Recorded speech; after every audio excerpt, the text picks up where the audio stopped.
All right, I just figured out what my audio issue has been for the last two videos. My microphone volume was pegged and I didn't realize it. And I was turning the wrong volume knob. So I still have some audio issues. I got to kill Discord, which is going in the background. This is a little raw, a little unfiltered. So let me kill Discord so we not have that going off. We're at the 29 and 2 second mark of 52 minutes and 50 seconds of body worn footage. Let's see if we can press to get this done in an hour, but I doubt it because I'm a long-winded MO or MFer. All right, let's put this back on stage. And yeah, I think we're ready to go. Let me get the right layout. I like to put myself a little above the corner. All right, let's go. Part three. Part three. I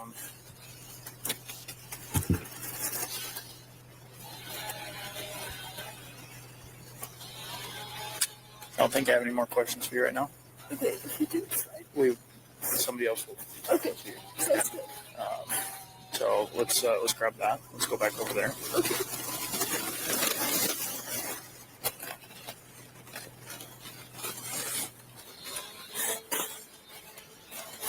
All right. Who else lives here? I'm not entirely sure about returning the person to the group of people who haven't been individually interviewed.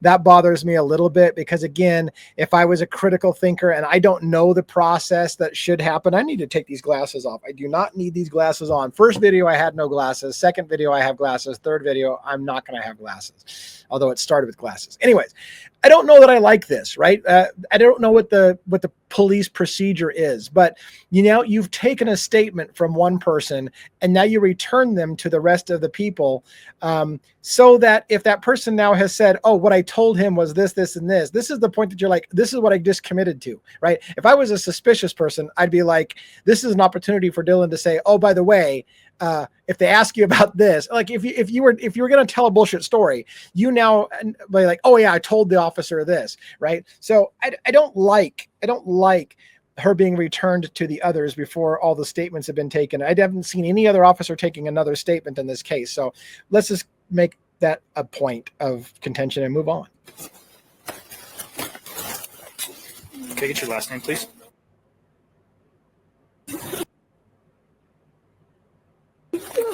Okay. Hey. This individual in the blue, the turquoise, is that Hunter? Walks off and starts to leave, and I think the officer is going to call him out like, hey, where the fuck do you think you're going? I find this interesting. I also find it interesting the officer looks like he's starting to do another investigation with somebody right here with Dylan, right close, which again would bother me. What fundamentally is the purpose of singling out Dylan all by herself and taking her over to take a statement by herself away from everybody else if you're going to come back and interview other people right in front of Dylan? And why only that person? And it seems like, again, I haven't watched this video, so I'm watching it live with you, sort of, although many of you have already seen this. It looks like Hunter, if that's Hunter, is wandering off. Somebody's wandering off, and I think the officer is going to call him out on it. Okay, do you mind hanging out here, please? Yeah, he's calling him back. You mind hanging out? It looks like he's on a cell phone. Looks like he stepped away from the group to make a phone call. It looks like he's on a cell phone. Officer's asking him to come back over here. It doesn't look like the individual has even recognized the officer is telling him to do that at this point because he's still on the phone, but we'll see. Looks like this is muted. For some reason, we're getting muted. Is he getting that attention? Why are they muting this? Why did they mute that whole conversation? That bothers the piss out of me again. Don't know what was said there. We don't get to know what's said there. Another car drives through the scene. We have a whole section of muted conversation right there. Now you hear a new set of tears coming. It's what just happened. Something just was said off camera, or not off camera, but off mute. We got muted. Something was said, and now the girls are crying more hysterically. Somebody's crying more hysterically. So something was told to them off audio where we can't hear it. It doesn't look like if this is Hunter or whoever's on the phone over here has got the message from the officer to get back over here. He's ignoring it. He's just on the phone. clearly something was said. I imagine someone just informed them that Kaylee and Maddie are also deceased, and maybe that's the reaction that they're now crying here. Because again, they hadn't before. It was like, well, what about Maddie and Kaylee? And there was like, you know what, we're still processing the scene. Something just got said at this moment in the audio, it appears, that has caused the girls to start going into crying fit again. Now, where the fuck did that person come from? Where the fuck did that guy? And I don't know how my audio is going to be because, again, I had the audio pegged out before, and now I'm kind of normalizing things. So I feel bad that my new microphone is easy to bump the microphone volume, and I bumped it up to 10 apparently, and so I was too hot. I was too hot for my John Ray interview. How embarrassing was that? Anyways, if you haven't known about that, by the way, John Ray did an interview in the Long Island serial killer case major thing. You got to check this out. But who's this coming up from the pink shirt? I don't remember that earlier. And again, I paused at the right time. Muted audio. Muted. Something's being said here. Here comes another individual in black down below. Look at this. Another individual. So these two, he's over there. He's on the phone. And now multiple individuals are coming from the street down below and coming up the slope. And it's all muted. Now, I don't think we could have heard their conversation. They're not muting their conversation, but these individuals arriving on the scene. I'm not saying there's anything suspicious about it. I'm watching real time with you. I'm just pointing out what I see and riffing on the fly. You said, okay. Can you spell that for me? Is this Bethany and Dylan together? I would imagine that's probably the case. In which case, when I said earlier, was the girl in the blue shorts Bethany? It wouldn't be. These two are huddled together. So they're a pair. The two survivors, perhaps. Do you have a middle name? What's your date of birth? I imagine that's the scene right here, right? I imagine that's the scene. They've just been told that Kaylee and Maddie are deceased as well. The two survivors are consoling each other, kind of not necessarily sharing a blanket, but holding each other. I think they both have their individual blankets.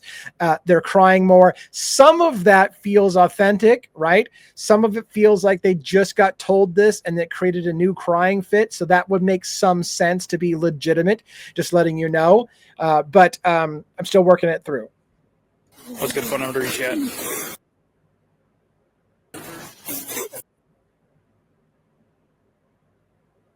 Fundamentally, and again, we're in a muted audio part. Fundamentally, I have a problem that Bethany, if that's Bethany, I'm fundamentally bothered again that she's not separated. Why separate Dylan and then have Bethany stand there with everybody else? Why do that? Why, if you're going to separate Dylan, why not separate Bethany? I do not understand this if he's taking Bethany's statement right now. And then is your driver's license through what state? What state is your driver's license through? Do you have a room that's assigned to you here? When you go in? Okay. It appears that is Bethany because you got a room that's assigned and she's pointing out a room. Why they redacted that shit? Why they redacted some of that shit fucking is bothering me. No one else does. Here comes another individual, or is that the same? That's the same individual in the Were you background. here last night? Okay. Is it okay if you walk over to my car with me and we can talk over there? Okay, so there we go. There you go, buddy. Separating them. Excellent. Excellent. Good call. Okay. So good. I was busting the officer's nuts a little bit for not separating the girls. He did separate them at this point. So good. I'll tell you the same thing I told her is you guys are probably going to be talking to a lot of people, retelling the same story. So I still want to go home soon. there's Bethany's first question, if this is Bethany, is am I allowed to go home soon? Anyways, he's telling her you're gonna have to give a lot of testimony. You're gonna have to give multiple testimony. Can I go home? we can't hold you forever. Okay. So we'll cross that bridge when it gets there, and the detectives will work with you guys to get a hold of you however we best can. Okay. So you were here last night. What time frame were you here through now? Were you here the whole time? Yeah, pretty much. Okay. So this has to be Bethany. He's asking if she was there all night. She's like, yes. So this has got to be Bethany, right? No question. What time did you get here last night? Can I check? Yeah. While you do that, I'll turn off my lights here. I'll be right back.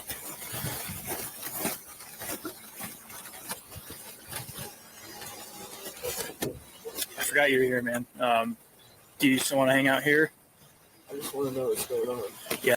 So I believe Jack DeCour's in the back of the I believe Jack DeCour's in the back of the squad car. And the guy goes back to the car to turn his lights off. And then he notices so I'm trying to put the narrative through. So he's going back to his car. He's going back to his squad car to turn his lights off. I'm not sure why necessarily, although I guess it's not an emergency at this point. They've got everything under control, right? But then he sees Jack DeCour, I think, at the back and goes, "Oh, I forgot you were here." And Jack just went like, "Well, I'm still want to know what's going on." So it's interesting. Jack DeCour's been put in the back of the police car. Again, I believe it's Jack DeCour. I hope I'm not wrong about that. And he's like, "Oh, I just forgot you were here." I don't know how much I'm allowed to disclose right now.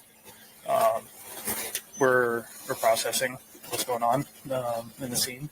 As soon as we know for sure, we can tell you guys what's going on. We absolutely will. I know. If this is Jack, and I believe it is, but if this is Jack, we're looking at his hands. We're looking for cuts. We're looking for scrapes. Don't see anything visibly, which good for him.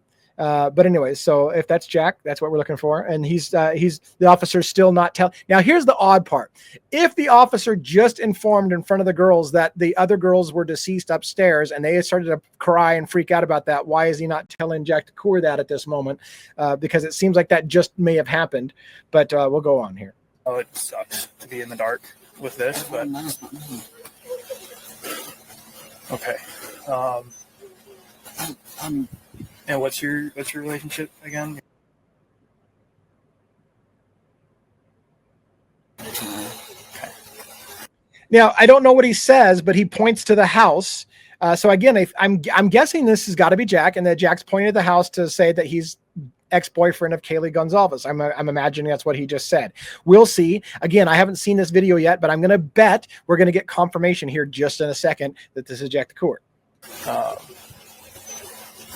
Yeah, man. As soon as I know we're able to fill you in on what's going on, we'll let you know. Okay. Like I said, you're welcome to get out at any point. If you want to hang out in here, you can because it's warm. It's not. So it's clear Jack DeCour is not being detained. For anybody who thinks Jack DeCour has been detained, he was just told, "You are free to go." He's not being detained. He is free to leave. He can get out of the back of the squad car. They may have asked him to get in the back of the squad car for whatever reason, maybe to keep him from talking to others, because maybe early on he said, "Hey, that's my ex-girlfriend." They're like, "You know what? Let's put you aside for a second. Let's wait," which would be, in my opinion, a smart thing to do. He's not detained. He's not a suspect at this point, and he's free to go. Hang out with him. You're gonna hang out outside too. Okay. Tell you what, I'll just crack the door. I'll try to not lock it on you. So I'm really curious, by the way, for our law enforcement friends on the show, what that blue strapping is in the back of the squad car. I haven't seen that kind of thing before. So there's some kind of weird blue strapping in the back of the squad car. I've never seen that. I don't know what that's about. We can start. Yeah, we can see if somebody can bring some of that stuff by. Okay. I'm not sure what he just asked for, but he said we can have somebody bring some of that stuff by. I didn't hear it.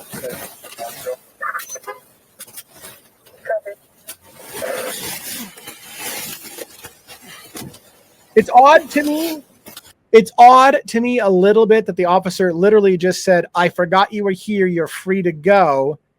But Jack doesn't get out of the car, and the officer shuts the door on him again. Can he get... Again, from our law enforcement friends, can he get out of the back of the squad car?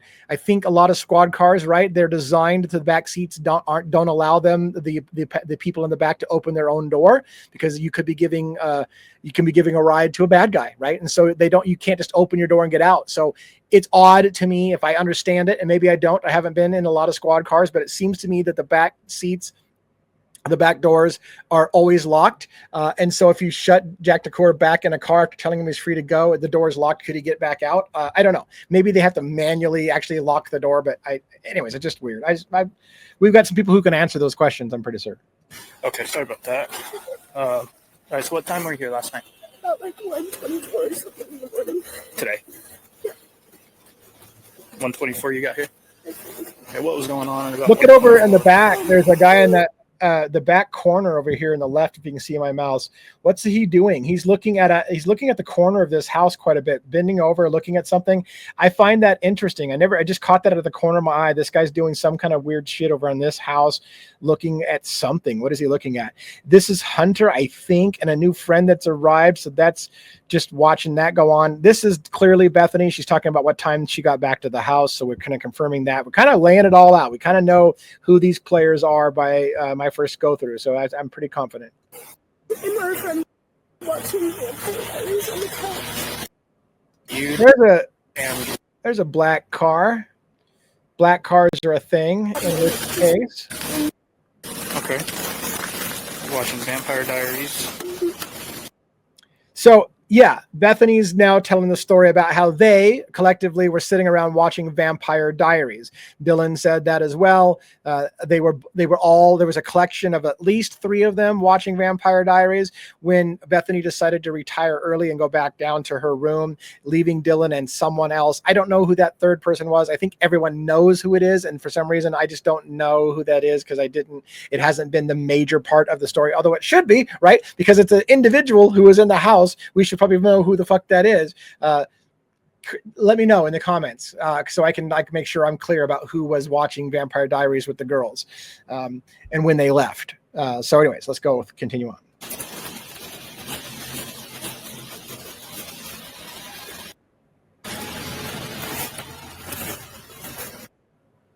Yeah.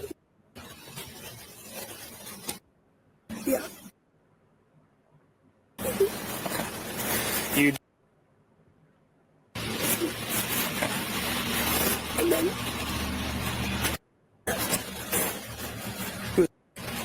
she's just one of my friends. Who's- I'm sitting over there playing just stuff. Oh, okay. All female. Yes. So much of this conversation is redacted and muted. It's bothering me. All right. Okay, so you guys watching Vampire Diaries out in this the second level? Okay, and then for how long? I don't know. And then I mean, part of the redaction of the audio is going to be that other person watching Vampire Diaries with them. That right? That's going to be part of what they're redacting it for. Is she's probably telling them who they were watching Vampire Diaries with, and that's going to be hidden information because they're protecting that person's identity. Maddie and Kaylee came home from the club. And then Maddie and Kaylee came home from the club when they were watching Vampire Diaries. we all hung out in Kaylee's room for a little. And we all hung out in Kaylee's room for a little bit. Kaylee's room is on the 3rd floor. So let's break this narrative down from her own words. We're sitting around watching Vampire Diaries. Maddie and Kaylee come home from the club, and we all go up to Kaylee's room to watch, to hang out, right? So Maddie and Kaylee were at the club. Yeah. You know how long they were there? Probably till closing at least. I don't know. They went to drug truck afterwards. I'm not entirely sure. I'm just working through this on the fly. I'm not entirely sure. Well, maybe I am. I was going to say I'm not entirely sure how she knows where they went to the grub truck. But then again, I remember there was a discussion that the girls, when they were hanging out, there was maybe the possibility that Dylan or somebody decided that they wanted to get some grub truck after seeing the girls come home with grub truck. So I guess, yeah, that works out. I'll go with that. Grub truck. Okay. And then they came home at about what time?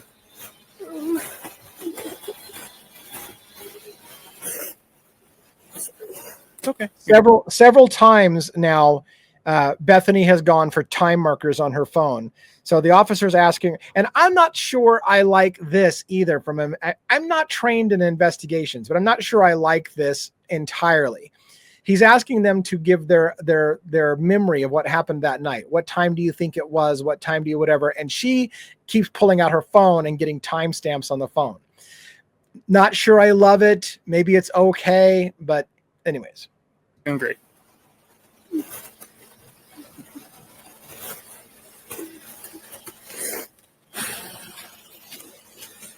Here comes another officer from the scene.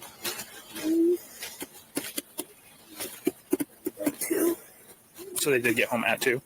Yes. How do you know that? I just have a picture of Kelly's with Murphy. So there's what was going on. That's good for us, right? How do you know that they got home around 2? Well, I just looked for a picture in the room. Did she say in Maddie's room with Murphy? I'm not going to back up. So she has a picture of them when they're hanging out with Murphy. So that's how she gets the timestamp.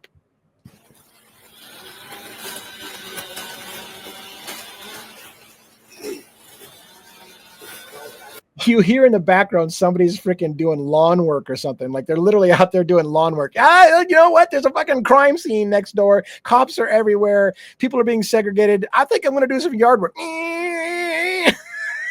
That guy's got to be a class A asshole. I don't know.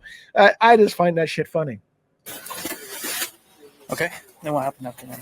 And then me and Maddie took out Murphy, and then Murphy's the dog? yeah, Okay. and then I went inside to go to bed, and Now so she said, and then I went inside to go to bed. This is the part where I get a little confusing. She just said we were hanging out in the bedroom with Murphy.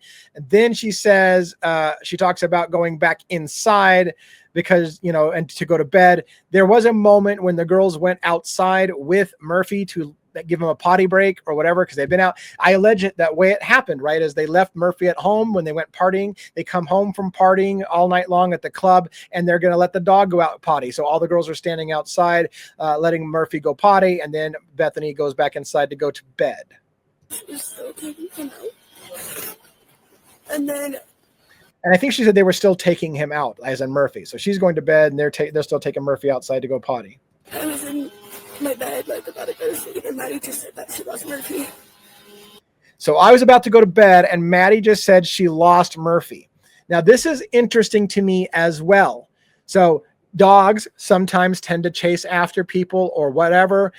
And so if you're just going outside, so first of all, if Murphy had a habit of taking off and running down the street every single time they went outside, follow the logic on this. If he took off every time they went outside, they're not going to just take him outside and let him take off once again. It was probably something unusual that made Murphy take off. That's my logic. Maybe I'm wrong. I'm just thinking outside the box here. But the point being is if Murphy just took off, that was something Murphy did every time they took him outside, that would be a game that would get real old real fast. I wouldn't freaking do it. So if Murphy took off, it makes me think that Murphy saw something and went after something.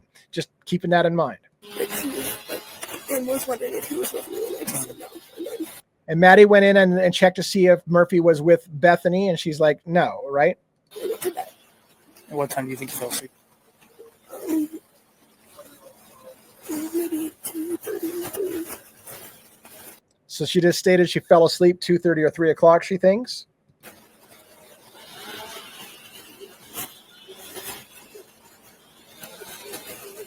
That guy out there doing lawn work, someone needs to go kick his ass and tell him, shut the freaking lawnmower off. Not a lawnmower. It's like a saw. It sounds like he's doing, he's cutting tree trunks or limbs with a freaking chainsaw or something. I don't know. It's funny shit. It's bothering me.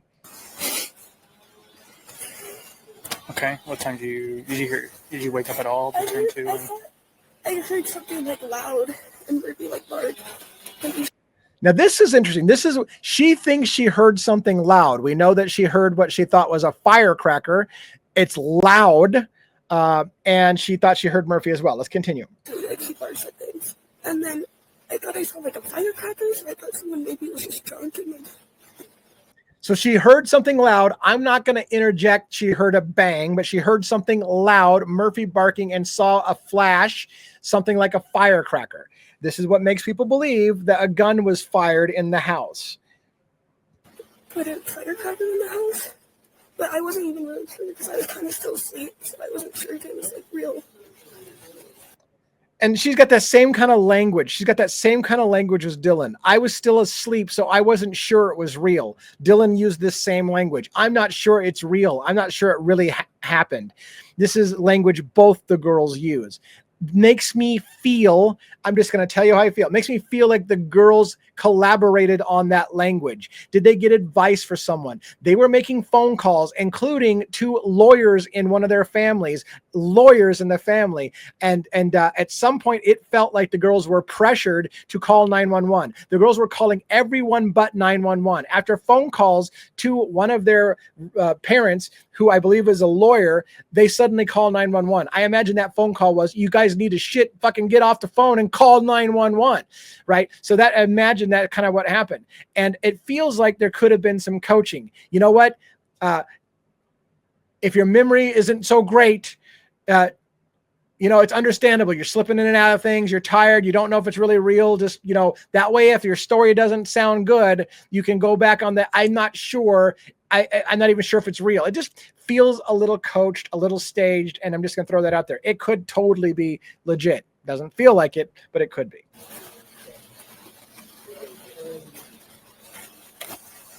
Okay. So, I'm sorry, I'm listening to a couple things at a time. Loud, you thought you saw a firecracker because of a quick flash? Yeah, through like my door, but I was like still half asleep, so I don't know if it was like. So she hears a loud bang that she said she was asleep. It basically wakes her out of her sleep. She saw the bang and a flash of light from her door. Yeah, I thought it was maybe a dream. But she thinks it may be a dream.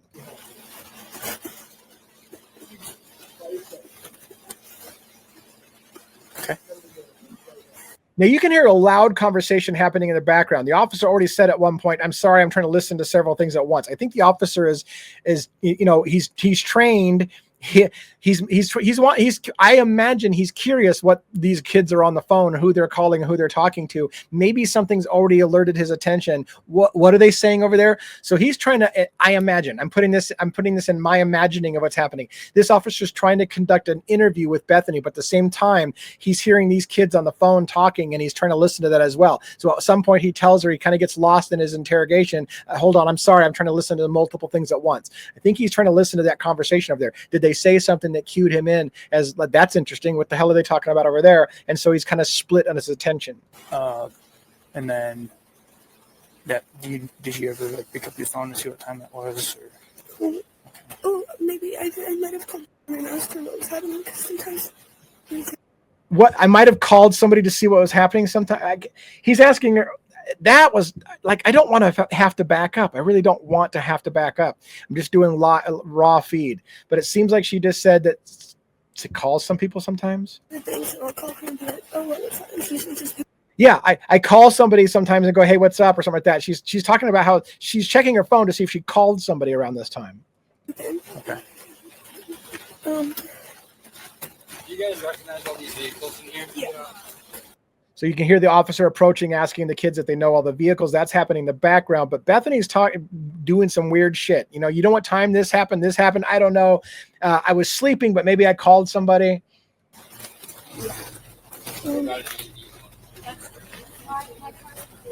I tried to call Maddie and Ethan and Xana and all them at like 4:20. So you called at 4:20, I think she said. So she says she's trying to call all her roommates at 4:20. Again, why these girls don't just go up, and they're in the same fucking house.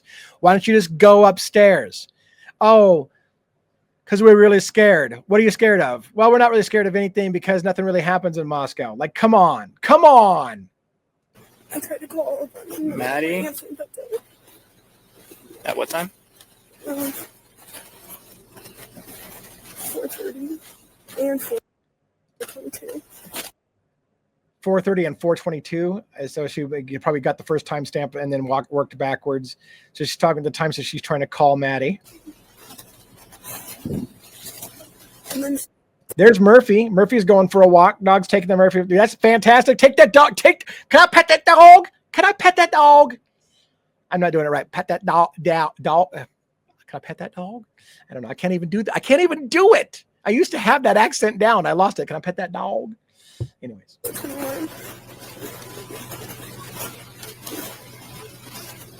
And then Ethan at 4:22. So she's calling people around 4:20, 4:42, 4:22. And then Kaylee at 4:31. And Kaylee at 4:31. 4:22. You're calling Ethan, Kaylee at 4:31. Anyways, but I think she said it Kaylee also at 4:20 something. I thought they were close. 4:31. Yeah. So no answer, and then did you go to sleep after that? Yeah, I'm distracted by Murphy down the street. Why they got Murphy down the street? The magical teleporting dog. If you haven't seen my video, I got a video about Murphy, the magical teleporting freaking time dimensional space dog. I fell asleep again. I was like, And then she fell asleep again because she's half awake. Okay. And then what throughout your day did you got up at what time today? I like woke up because my jaw was really bad. I took some Advil at like 6 or 7, and then So now she does admit here that she woke up at 6 or 7 because her tooth is hurting, her jaw is hurting, and she's got some Advil she wants to take. just went back to bed. And just went right back to bed. This doesn't account for all the phone calls and text messages that are going on. She just, hey, I woke up, took some Tylenol or whatever for my tooth, my jaw hurts, and I went back to bed. So I figured no one would be up anyways. I just figured nobody would be up anyways. So she doesn't, I'm texting all my roommates. Dylan, run to my room, Dylan. You're afraid. I saw some guy in a black mask. This is the text messages going on by the girl. Somebody's in the house. There was screaming. Somebody's in the house. I saw a man in a mask. I've seen a flash and a gun. I go back to sleep. I wake up at 6 a.m. and I'm like, I just figured nobody would be up. So I'm just going to go back to bed. I didn't wake up until he called you guys. And I didn't wake up until I called you guys again. If you guys don't smell bullshit from wherever you are, and I don't care if you're in another continent, if you don't smell bullshit from your other continent, then you aren't paying attention. The story is bullshit. Okay.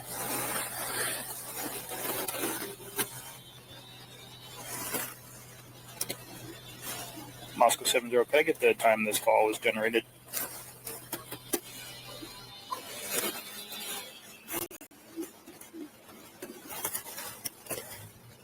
Copy, thank you.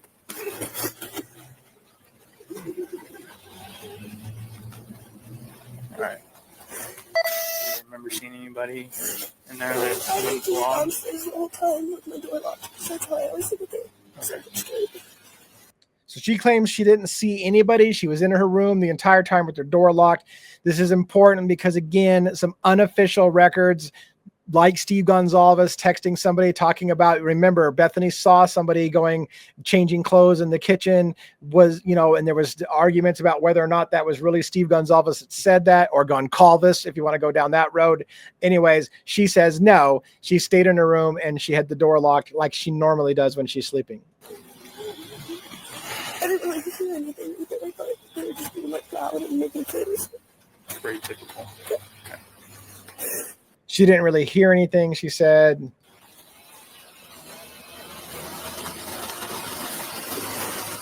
Do you have any parent contact information for? I know Maddie is. Okay. Oh, wait, no. I know her boyfriend. Okay. What's Maddie's boyfriend's name?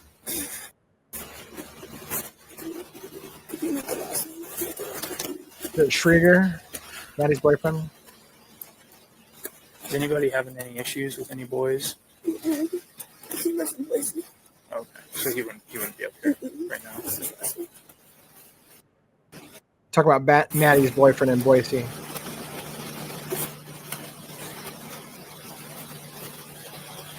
And then I was talking to you about the formal stuff, right? No, that was her. Okay, so you guys had a formal. Letters were formal yesterday. What's this person have in their hand that somebody carried something up the hill, and I don't know what they're holding on to? No big deal. I'm not trying to say there's a conspiracy here. I'm just curious. No issues? Okay, everybody got along? All right. And you were out here when I rolled up?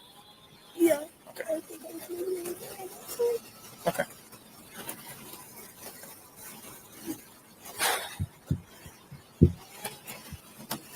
So I don't know if I have any other questions for you right now.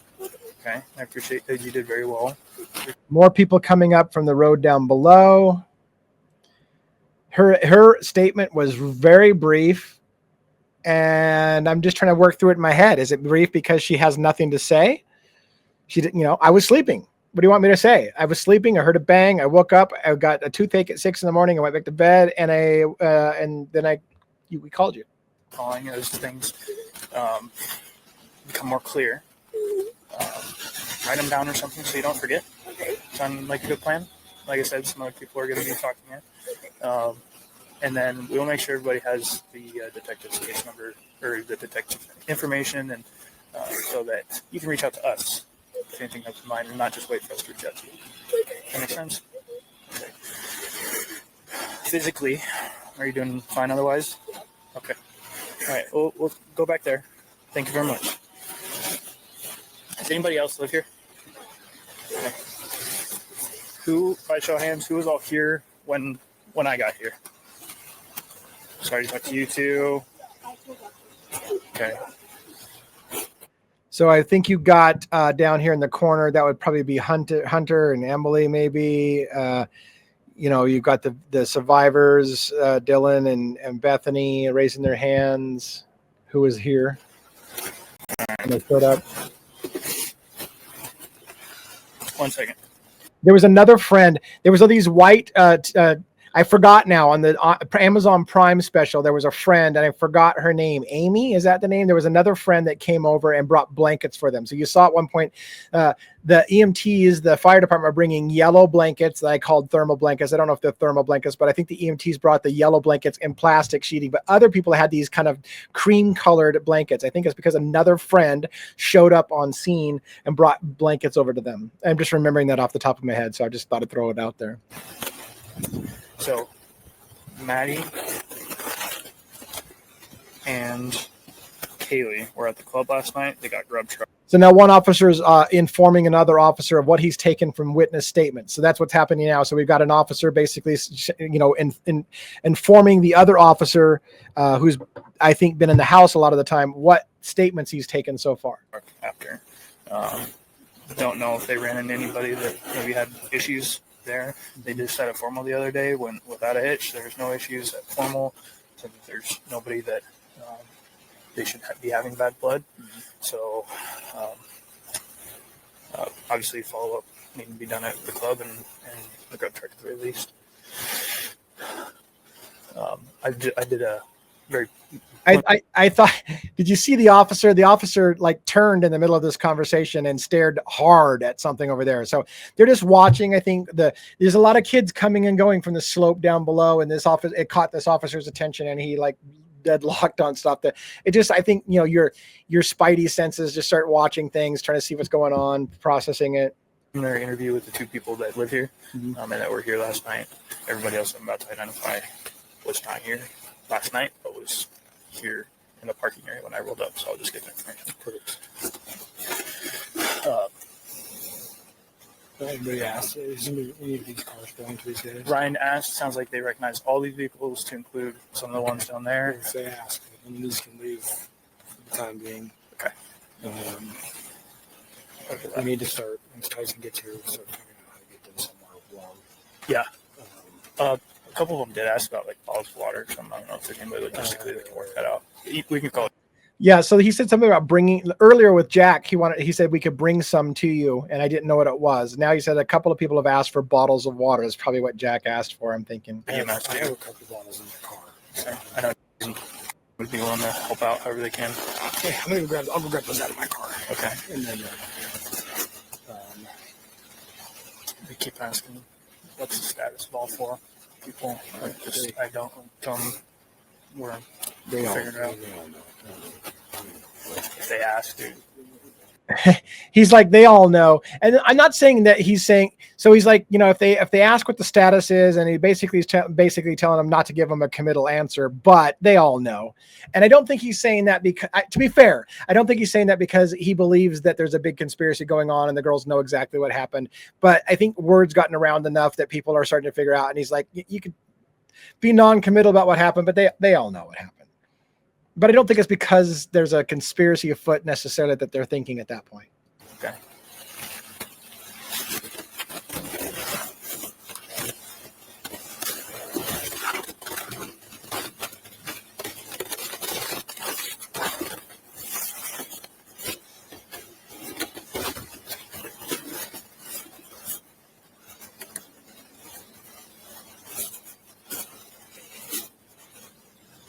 Who is this motherfucker? I don't know. I don't know who that guy is or a girl on the white sweater that just approached. Looks like a female, maybe. Hi, what's your name? What? Okay.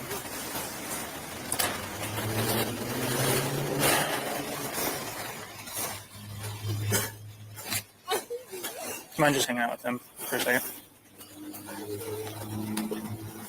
So I don't know who that is. I think it's a female from a sorority.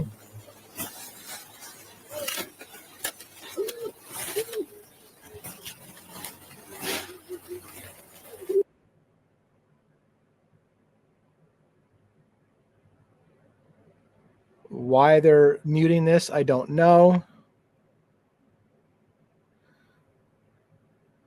Why is this important to mute? I don't know.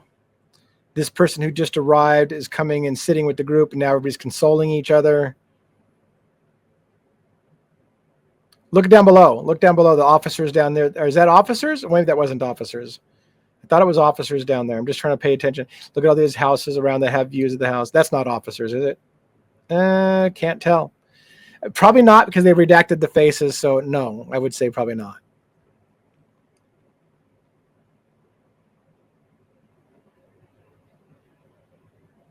A lot of people walking in and out of the scene. It's obviously the street's not a crime scene, so people can come and go. I'm talking over a muted audio. So if they start playing the audio again, I'm really curious why this audio is all muted here. What could possibly be being said that we can't hear?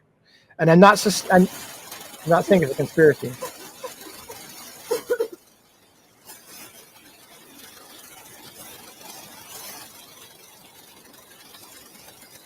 Keep in mind that before these videos and audios were released to the public, somebody scrubbed through this and decided what parts to mute. So something was definitely said in that conversation that someone decided should not be out to the public. So just keep that in mind.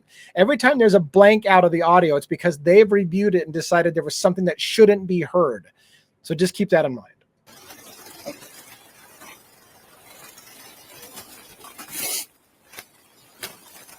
It could be just, again, they're keeping names of people who live by. Anybody names is not a survivor, not even a survivor. So the survivor's name, Dylan and Bethany, are never mentioned. Their names are never mentioned. Those are redacted anytime their names are mentioned. So it could be just as simple as somebody in the background saying, hey, Bethany, did you do this? Or hey, Dylan, did you see this? If those kind of conversations are happening and the girls' names are being thrown around, they could redact a lot of that stuff because they're protecting the witnesses or the survivors.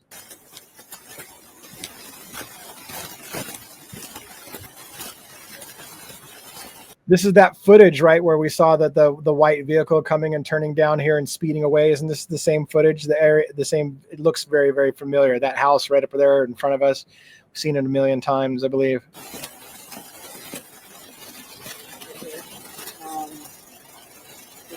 Probably from that house's ring camera, door camera.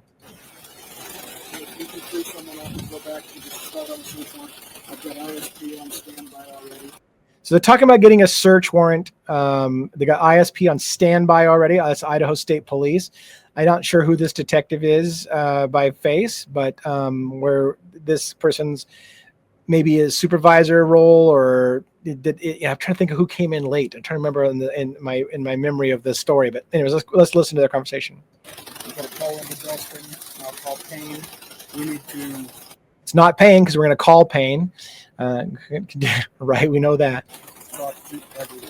So we'll get Dustin and Payne working on that. So I'll call Payne now. I'll call Darren and get him. We have family members walking up for Ethan, the male. We have family members for Ethan walking up.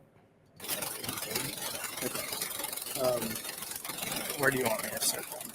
I will talk to them. Can you start with who you want? Okay. You have the most information. What are we trying to just search this residence? Yep. Okay. So they're looking to obtain a search warrant to search what residence? I'm not sure why they would have to have. Well, I mean, yes, at some point they'll probably need a search warrant for going something, but I don't know which residence they're talking about specifically. Is it the 1122 King Road residence? I don't know. Hey, I just talked to our shift sergeant. He's the shift sergeant. Just talk to the shift sergeant. Redacted. This is all muted. So whatever he's saying on the phone back there, apparently they don't want us to hear. Guy back and start on a search warrant right now. And then the last calls too, this is the timestamps that good right after it happened. It's at 4:21, 4:22, 4:30. She made these phone calls immediately after the bang. Okay. Time to call the people that are in the Yes. and no one answered. And no one answered. Perfect. Do we want to shut this down so Travis not going through? Probably I can do that. All right. Thanks, Darren. All right. Sounds like there possibly was one shot for the firecracker. Okay. We haven't seen obviously shot injured, so we moved the and then See what they're talking about, that firecracker. So I don't know if I don't know if he said that there could have been a gun. I don't know that he said that word, so I'm not going to say that's what I heard, but they did talk about the firecracker noise. what did your lady say about someone coming in, seeing somebody come in? She saw a guy masked, about 6 foot, skinny built like a basketball player. She described. Said that he had a. Again, I'm a little. I go back to the moment that she's describing the height. Am I losing my mind? Is it just too late, or did Dylan say he was about my height, maybe a little taller, maybe a little shorter, and then he said 6 foot, and she's like, yeah, and now he's like, so she said he was 6 foot. It feels like he's more committed to the 6 foot than she was. Just full black mask, see like a ski mask. At about 4. Immediately after, she yelled and said, "There's someone in the house." This girl ran, locked herself in her room. Could hear a roommate that was upstairs, Kaylee. Somehow she was able to discern that it was Kaylee screaming. Then she could hear this masked man saying, "Sorry." Let me call Brett. She could hear him say, "You're gonna be fine. I'm gonna help you." I call Brett Payne. Yeah. Yeah.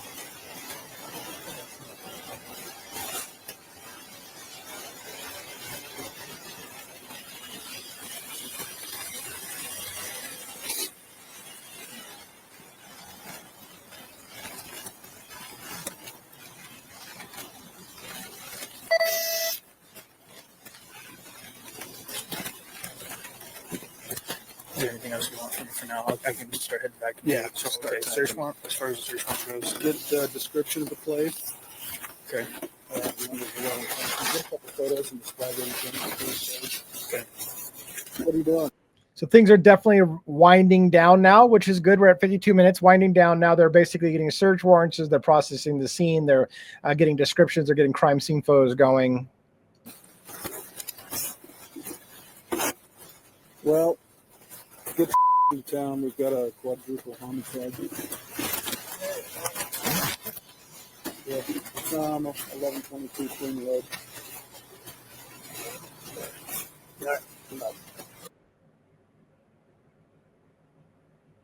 Redacted audio here, silent.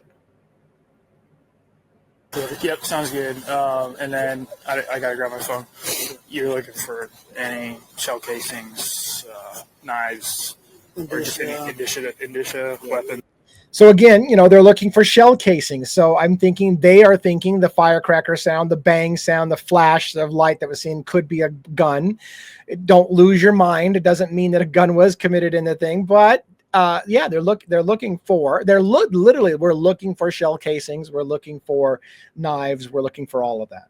Use Weapons, signs of force, or tools to break into building,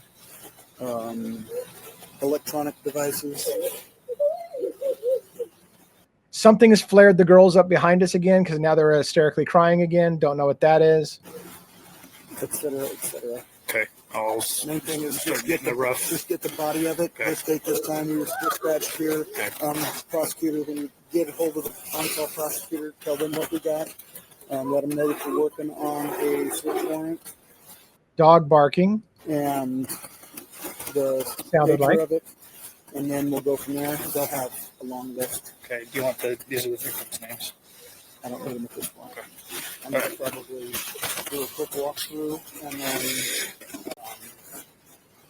go back. Okay. I'll meet you at the TV stand. I haven't finished IDing everybody here. I'll let Shane know so you can delegate that to somebody else.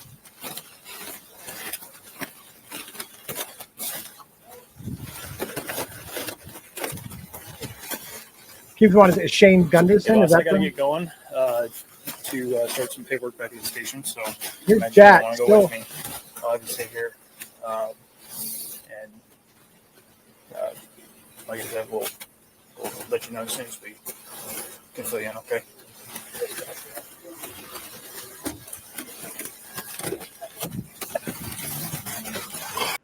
I'm guessing, by the way, I was earlier asking about the blue straps in the back of the officer's car. I'm guessing it's a form of seatbelt, maybe because, it's like maybe protection from bouncing around in the car if the car had an accident and you have somebody in the back in handcuffs. I don't know.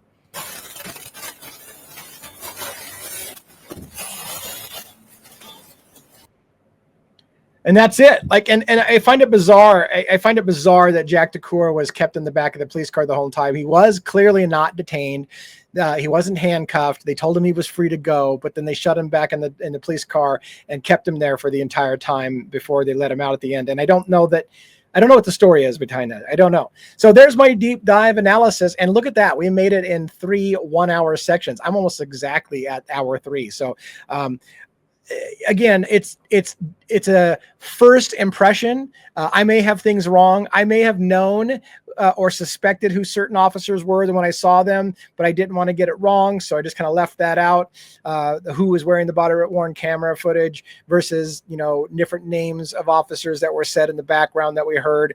But again, I don't want to, I've too many times I've made mistakes and said, I think that's so-and-so. And they're like, no, that wasn't so-and-so. And then it discredits myself. So I don't know that it mattered too much. I think I got right Dylan and Bethany. I think I got right Jack DeCour. I think I got the major players right. I think I got their stories right.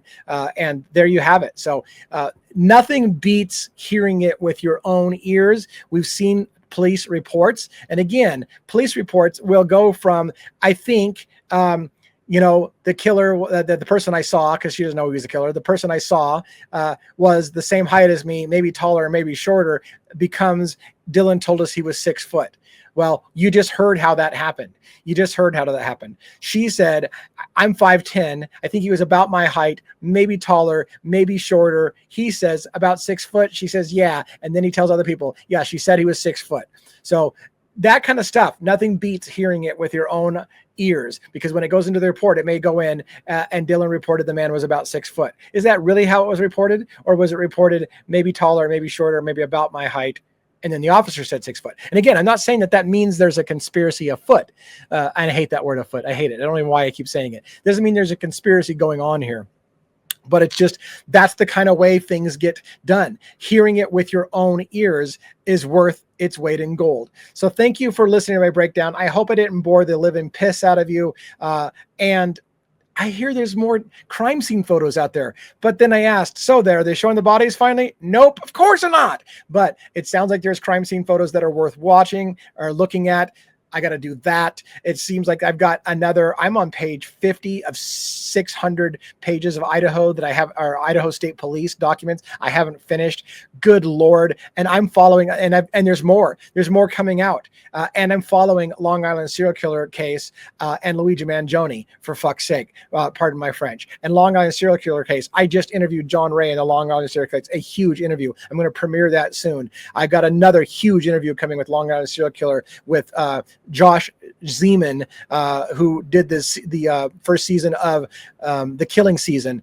Amazing interviews coming up that you're going to see. So, and that's in another case. I cannot believe how much work I have to do. And this weekend I'm going to get a tattoo, and I'm going to go to CrimeCon, and I've got a trip to New York coming up. I'm busier than I've ever been in my life. Cut me a little slack when I'm behind on shit like these deep dives, but I hope it was worth the wait for those who like the Devil's Advocates channel. Make sure you like, subscribe. If you got something out of this and you're not already a subscriber, consider signing up for member only benefits if you want to become a member and get pre-looks at videos like those interviews that are coming up later on. And otherwise, I'm out. Peace.